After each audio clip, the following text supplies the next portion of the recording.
Hi guys, so I've reviewed the Sony Xperia Z5, compared it with the Sony Xperia Z3. Now it's time for the review of the Z5 Premium, and the last video will be the review of the Z5 Compact.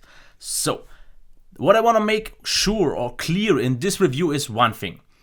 Is this, for a premium price, a premium device, or is it nothing more than just a blown up version of the Z5? And we will see that in my full review, and you can skip to any part if you want to, because just keep one thing in mind, I will repeat myself a lot of times since it is so similar to the Z5. So in theory you could skip the part for the sound, the part for the camera, and also for the performance. If not, watch the whole thing, and there are still the time codes. So let's just start. Okay, so here we are with the design and build quality. It's very similar to the Z5 that we have here, just so you can see the size. It is a lot wider, at least it feels a lot wider, and it's a little bit taller. The thickness is quite similar, but I just found it to be very unwieldy in the hand, because for a 5.5 inch it's one of the biggest ones, because usually I with some effort can stretch it, which is almost possible on this device, and it was also very heavy. With 180 grams it felt massive, so it's definitely one of the most uncomfortable to use 5.5 inches I've used so far. Keep that in mind. Yes, it feels premium because for some reason the glass feels slightly better, slightly smoother than on the regular Z5. This was a little bit odd. Of course, there's also the biggest difference here in the back. As you can see, frosted against mirror, fingerprint magnet, we could call it as well. I personally prefer it in terms of grip, because two flat sides with something like glass for me is very grippy, so I like that. But as you can see, it definitely won't look nice, and I could actually clean it up. And maybe if I remember it, we could check it after the review, and you will see what it will look like after a few minutes. But that's the one thing to keep in mind. So what about the design now?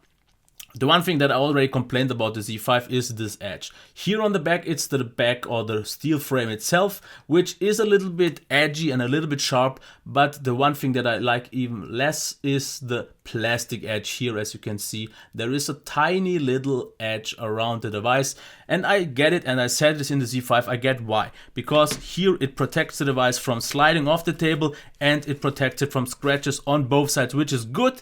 But I would have wished for a solution that wouldn't feel as edgy. And there is a solution, and they made it with the Z5 Compact, because that one has a plastic slightly smoothened edge that is still noticeably there, but way smoother and way nicer. So I would have wished for something like that on the Z5 and Z5 Premium. Other than that, here we have the flash, the camera, microphone, headphone jack on the top. On the left side we have the SD card and SIM card tray. On the bottom we can see the micro USB and hole for the lanyard. Like I said, it feels premium, it feels really substantial, nothing creaks or so. About the buttons. Now, it doesn't click, which is nice, because we maybe can just here, this is a subtle click, where the Z5 has this clicky click, which is only this one has, because the Compact doesn't have this one as well.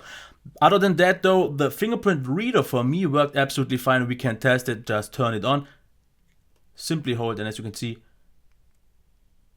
works absolutely fine. If we just press and hold a little bit longer, it unlocks. And I found this position to be really great. It's pretty much the same position as the Z5, which I found to be exactly the right one. And I prefer this placement here over every other one. Not on the back, not here on the front, where on home button or so. This is absolutely right. I'm not quite sure what they thought about doing this, because if I use it like this, I have to really awkwardly bend. If it would have been right below or right above, it would have been pretty much perfect.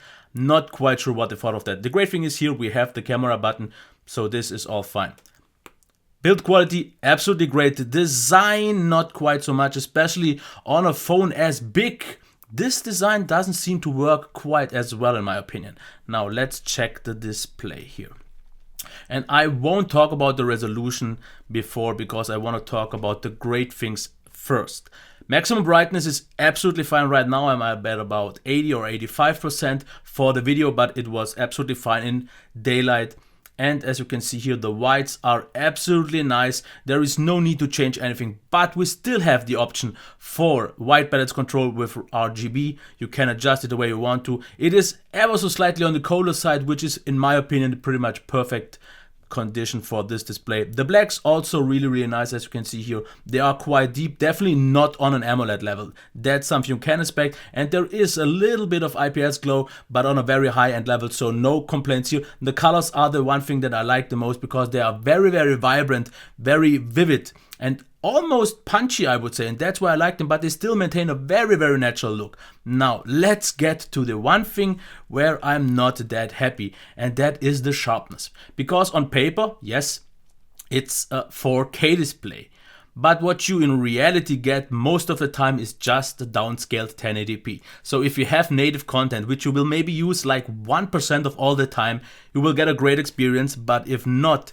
and this is not noticeable here so much, but if you have some sites zoomed out with very small text, you actually notice that this 4K screen is less sharp than a native 1080p screen. So keep that in mind. If you want a really super sharp display, go for 1440p or even go for a native 1080p. But in normal use, you won't notice it that it's not sharp because it is still sharp, but it is a little bit more blurry compared to a native one. That's because of this downscaling, and maybe some of you could say that is kind of bashing, but that's what I saw in a direct comparison with small items that I saw on both devices. I won't be able to show this on the cam because my cam just can't pick this small little difference anyways. So just keep that in mind.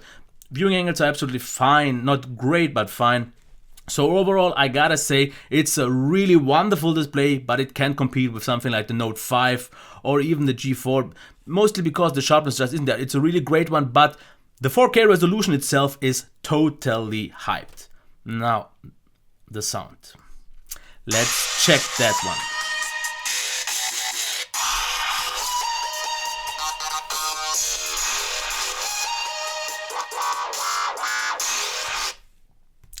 Let's try another one.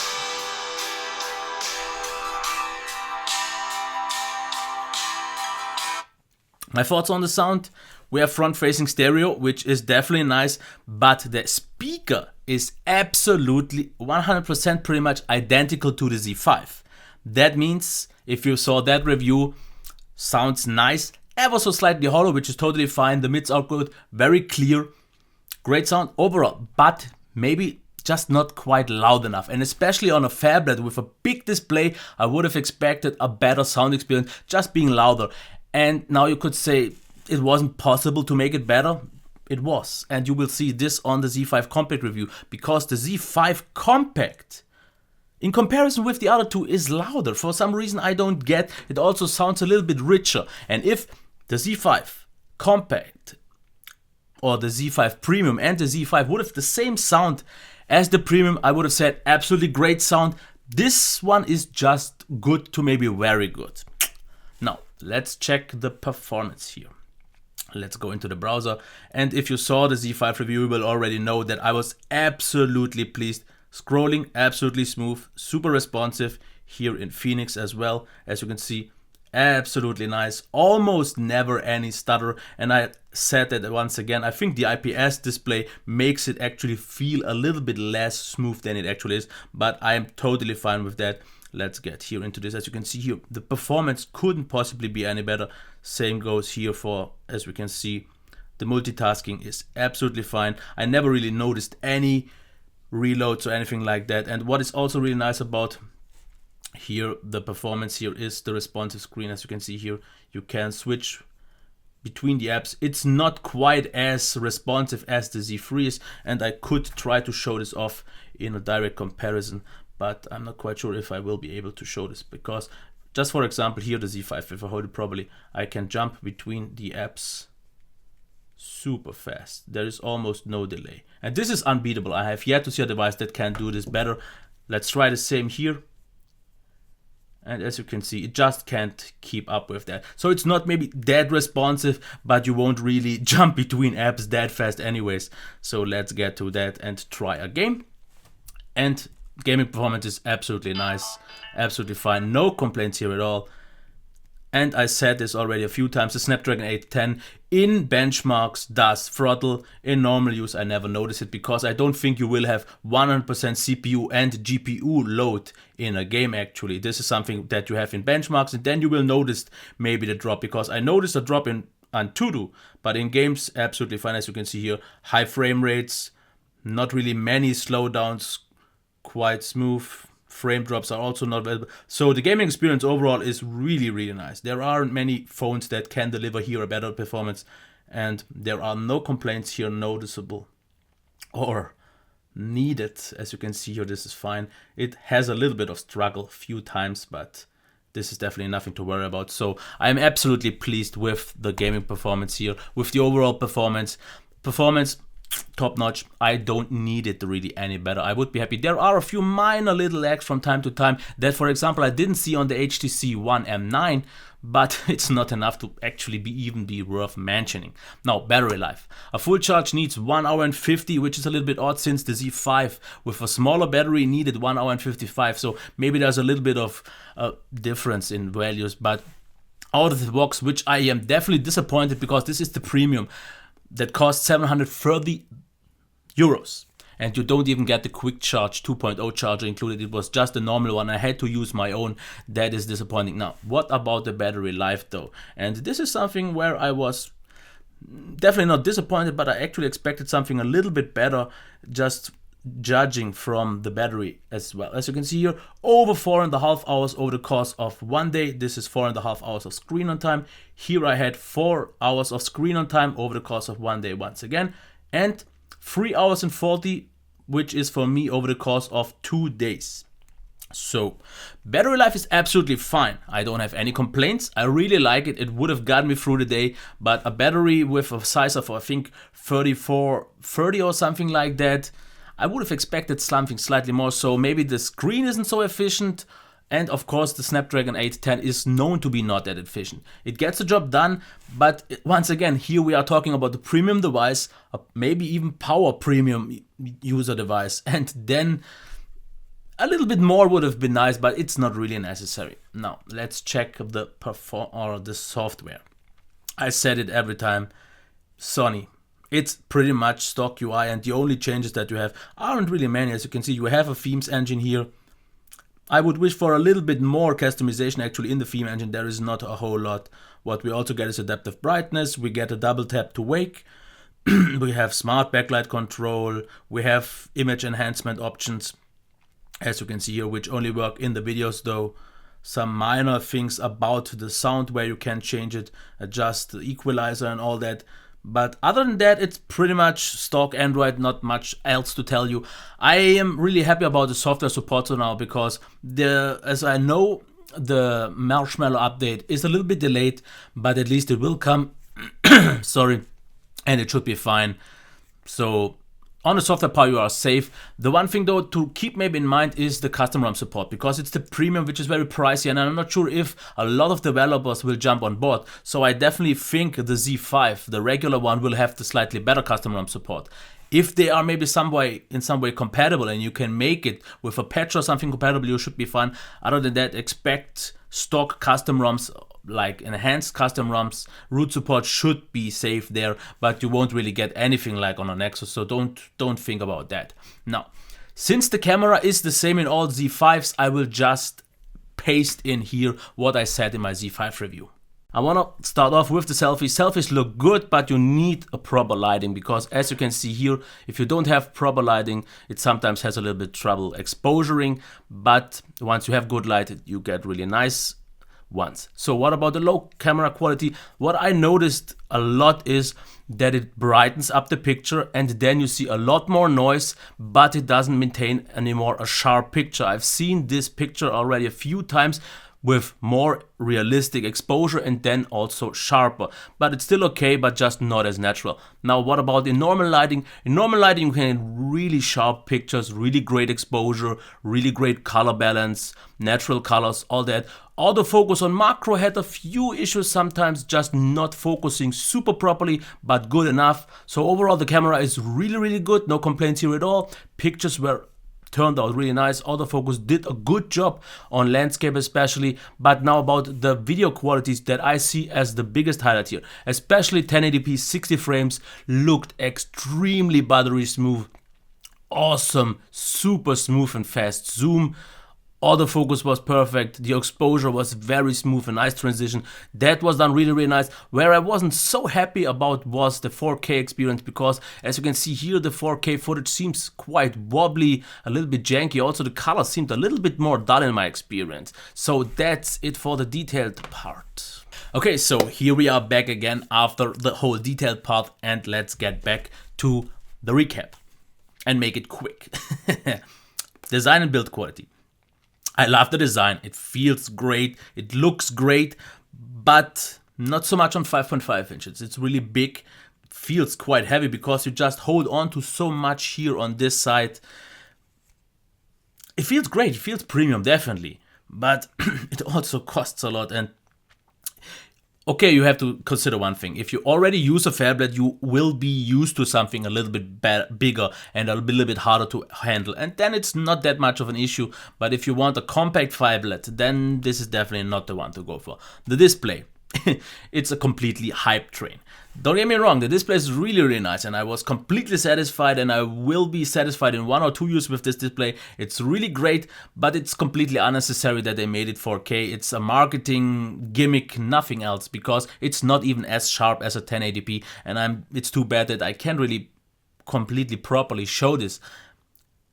Just in terms of colors, whites, blacks, viewing angles, brightness, it's super top notch. It can compete with the best one. It's just the sharpness where it's really good, but not premium anymore. And the same one is actually also the case for the sound, because the sound is nice. Overall balance is absolutely fine. It's just the maximum loudness that I would expect to be higher on a phablet, where I would mostly consume media here. Here I would on a phablet more consume media than, for example, on the compact, that for some reason has the way better sound. And I will show this off in the compact review, because it's hard to believe I did a side-by-side comparison with all three, and that was the case. So sound really good, but once again, not premium good. Now, performance absolutely top notch, nothing to complain here. For this price or in any other price region, you won't get anything better. Solid. Yes, it gets warm, it doesn't really get hot, and if then only in the upper part that you don't feel anyways. If you play some games, you will notice some slight warming up, you will notice some throttling in benchmarks. In real life, not so much. Battery life, I expect about on a normal day 4.5 hours of screen on time, with room to 5, because I've used 65% of brightness, which was already quite bright, because if you go a little bit low, I felt the colors would be a little bit dull, and this is something that I usually try to avoid, but I'm totally fine with the battery life. It's not the very best one, but actually above average these days for sure. Software, totally fine, good support, clean, minimalistic, but slightly advanced UI. I would wish for slightly minor things, like maybe changing the navbar buttons in the order, maybe add some like the drop-down menu or the notification drop-down that LG has, or Huawei, for example. Dual window maybe would have been nice, but I usually don't use this on a phone anyway, so I'm fine with that. The camera, let's say one of the weaker ones of the high-end class, because it can compete with that. Of course, it outclasses everything in the mid-range, higher mid-range, but on the higher-end class, the Nexuses are better than new ones. There are the Samsungs are better, LG is better. Even the Moto X Pure, I think, was slightly better. If you use auto. If you use manual, you can get better results, but then you need some effort and you need to be a slightly more advanced user. Just keep that in mind. Video qualities though are absolutely great. Picture qualities are also as well, but in auto mode I didn't really always get the great results that I wanted to. That's it for this. Now let's get to the conclusion. And here I gotta say, the main question that I wanted to answer is it a premium flagship, or is it just a blown up Z5 that is also a flagship, don't get me wrong, but is it premium?